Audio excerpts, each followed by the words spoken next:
Hello बच्चों, कैसे हैं आप लोग।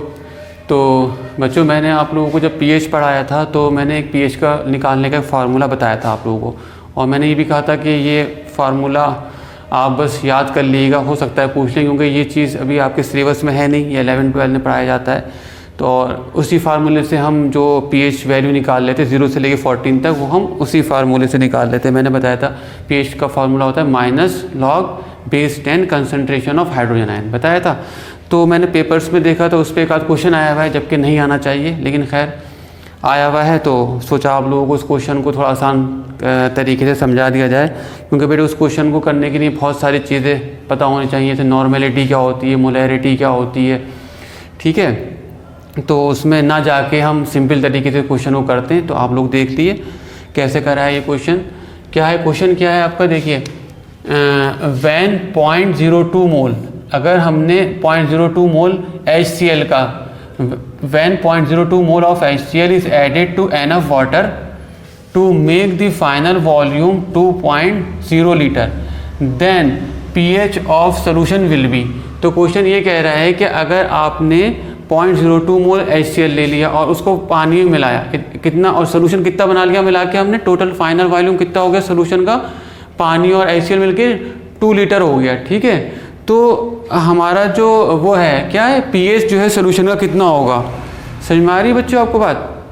तो आपको पता है कि जैसे ही आप किसी भी एसिड को वाटर में डालते हैं, मैंने बताया था वो आयनाइज हो जाता है अपने आयन्स के अंदर, H+ आयन अलग हो जाते हैं और क्लोराइड आयन्स अलग हो जाते हैं। तो देखिए बच्चों, उसी कॉन्सेप्ट पे क्वेश्चन है ये। तो हमें पास कोई दिक्कत नहीं, वॉल्यूम ऑफ सोल्यूशन 2 लीटर ये आपको गिवन है, ठीक है। Number of H+ ion form 0.02 mole litre, इसमें भी कोई बड़ी चीज़ नहीं है। इसमें क्या है, जितना आपका HCl होगा उतने ही मोल आपके हाइड्रोजन आयन के वाटर में बनते हैं। तो जितना आपको HCl दिया रहा है, हो सकता है हर क्वेश्चन में अलग हो, तो उतने ही आपके हाइड्रोजन आयन फॉर्म होंगे, ठीक है। तो क्या है, नंबर ऑफ हाइड्रोजन है, तो ये भी एक तरीके से आपको गिवन हो गया। अब हमें निकालना है concentration of the solution. Concentration of the solution का मतलब क्या है, ये समझ लीजिए कि नंबर ऑफ हाइड्रोजन आयन कितने हैं उसके अंदर, सोल्यूशन के अंदर, ठीक है। तो कंसंट्रेशन निकालने के लिए करना पड़ेगा, कंसंट्रेशन ऑफ द सोल्यूशन का क्या फार्मूला हो गया, नंबर, ये बना लिया number of moles divided by volume of the solution.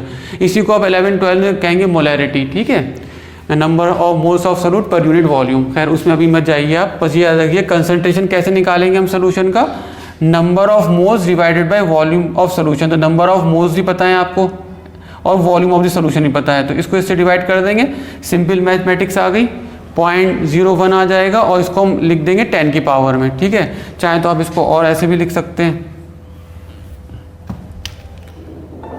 1 × 10⁻²। तो ये सिंपली आपका 10 की पावर -2 आ गया। 10 की पावर -2 में क्यों लिखा है बच्चों, ताकि हम अभी हम लॉग यूज़ करेंगे तो वहाँ पे इसका यूज़ हो जाएगा 10 की पावर -2 का, ठीक है। तो कंसंट्रेशन ऑफ द सोल्यूशन इतना आ गया, ठीक है। अब पीएच कैसे निकालेंगे, पीएच क्या बताया था मैंने फार्मूला, पीएच होता है हमारा -log concentration of hydrogen ion, ठीक है। तो -log H ही रहेगा, और मैंने बताया था अगर कुछ भी ना लिखा हो तो बेस 10 ही मानी जाती है उसकी, ठीक है। यहाँ अगर हम 10 लिख दें या ना लिखें कोई फ़र्क नहीं पड़ेगा, यहाँ 10 लिखें ना लिखें, तो अगर लिखा है तो अच्छी बात है, नहीं लिखा है तो ये अंडरस्टूड है कि यहाँ पर बेस 10 है। तो पीएच निकालने का फार्मूला क्या हो जाएगा, -log base 10 concentration of hydrogen ion. Concentration of hydrogen ion हम 10 की पावर में हमने निकाल रखी है, तो -log 10 की पावर -2, तो ये हो जाएगा 2 log 10। अब ये कैसे हो गया, ये भी एक फार्मूला होता है हमारा, मैं थोड़ा सा बता दे रहा हूँ, लॉग क्योंकि पढ़ाया नहीं गया आप लोगों को। तो इसका फार्मूला होता है एक लॉग, अगर a की पावर b है, लॉग a की पावर b है, log a to the power b, तो ये हो जाएगा हमारा b log a, ठीक है। और ये सारे फार्मूले आपके प्रूव्ड हैंगे, तो वही फार्मूला हमने यूज़ कर दिया।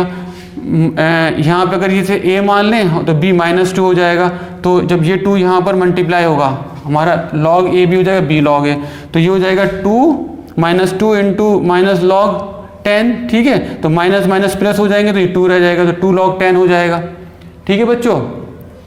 अच्छा, log 10 जो होता है हमारा 1 होता है, यहाँ लिख लिए, यहीं लिख दे रहा हूँ मैं,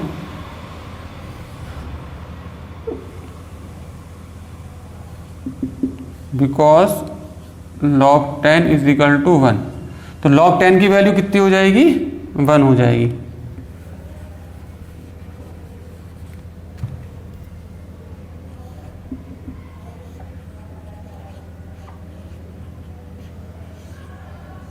ठीक है,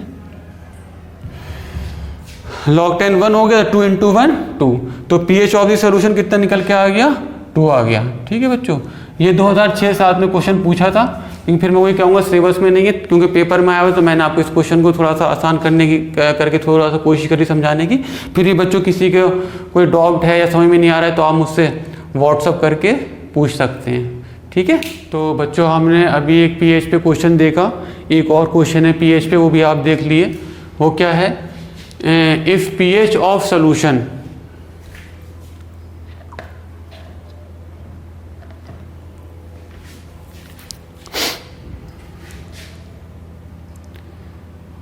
तो बच्चों अभी हमने pH पे क्वेश्चन करा, एक क्वेश्चन और देखिए pH पे, अच्छा क्वेश्चन है ये भी।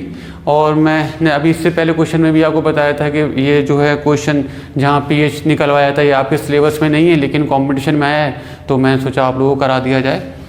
क्या है क्वेश्चन, सेकंड क्वेश्चन हमारा, if pH of solution change from 5 to 4। अगर आपका pH सोल्यूशन का चेंज हो रहा है 5 से 4, यानी कि एसिडिक की तरफ जा रहा है। ठीक है, 5 भी एसिडिक है, 4 और एसिडिक हो जाएगा। The change in hydrogen ion concentration shall be. तो हाइड्रोजन आयन के कंसंट्रेशन में कितना चेंज आया कि हमारा pH 5 से 4 हो गया। ठीक है, यानी बढ़ गया कंसंट्रेशन हाइड्रोजन आयन का। तो the change in hydrogen ion concentration कितना होगा, 2 टाइम्स करा हमने, 5 टाइम्स करा, 10 टाइम्स करा, 20 टाइम्स करा, जिसकी वजह से हमारा जो pH था 5 से 4 हो गया। तो क्वेश्चन आई होप आपके समझ में आया होगा।